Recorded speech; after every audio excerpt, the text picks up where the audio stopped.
तुलसी से जुड़ी एक कथा बहुत प्रचलित है। श्रीमद् देवी भागवत पुराण में इनके अवतरण की दिव्य लीला कथा भी बनाई गई है। एक बार शिव ने अपने तेज को समुद्र में फेंक दिया था।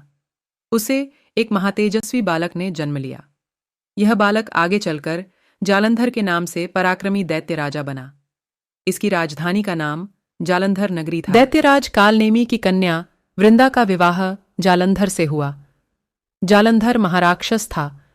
अपनी सत्ता के मद में चूर उसने माता लक्ष्मी को पाने की कामना से युद्ध किया, परंतु समुद्र से ही उत्पन्न होने के कारण माता लक्ष्मी ने उसे अपने भाई के रूप में स्वीकार किया।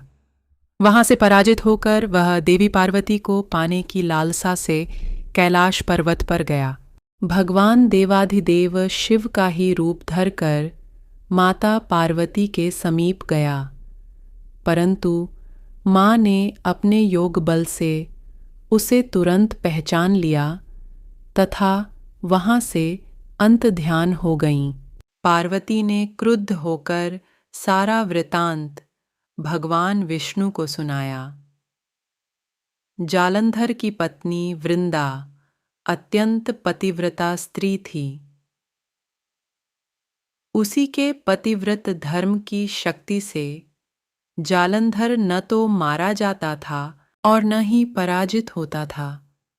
इसीलिए जालंधर का नाश करने के लिए वृंदा के पतिव्रत धर्म को भंग करना बहुत जरूरी था। इसी कारण भगवान विष्णु आर्ष का वेश धारण कर वन में जा पहुंचे, जहां वृंदा अकेली भ्रमण कर रही थीं।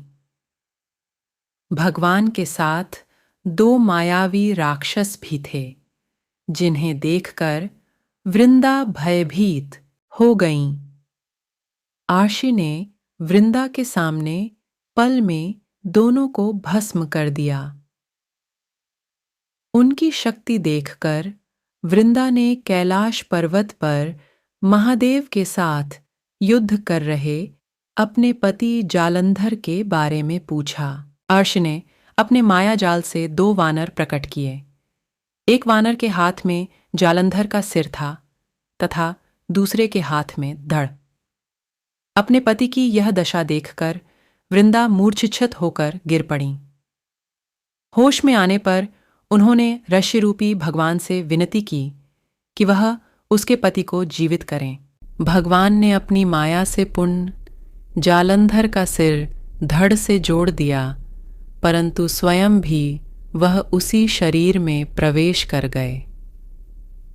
वृंदा को इस छल का जरा आभास न हुआ। जालंधर बने भगवान के साथ वृंदा पतिव्रता का व्यवहार करने लगी, जिससे उसका सतीत्व भंग हो गया। ऐसा होते ही वृंदा का पति जालंधर युद्ध में हार गया। इस सारी लीला का जब वंदा को पता चला तो उसने क्रुद्ध होकर भगवान विष्णु को शिला होने का श्राप दे दिया तथा स्वयं सती हो गईं। जहां वृंदा भस्म हुई वहां तुलसी का पौधा उगा। भगवान विष्णु ने वृंदा से कहा, हे वृंदा, तुम अपने सतीत्व के कारण मुझे लक्ष्मी से भी अधिक प्रिय हो गई हो।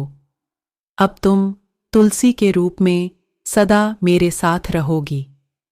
जो मनुष्य भी मेरे शालिग्राम रूप के साथ तुलसी का विवाह करेगा, उसे इस लोक और परलोक में विपुल यश प्राप्त होगा।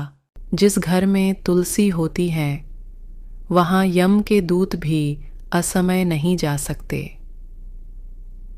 गंगा व नर्मदा के जल में स्नान तथा तुलसी और गंगा जल मुख में रखकर निकल जाते हैं।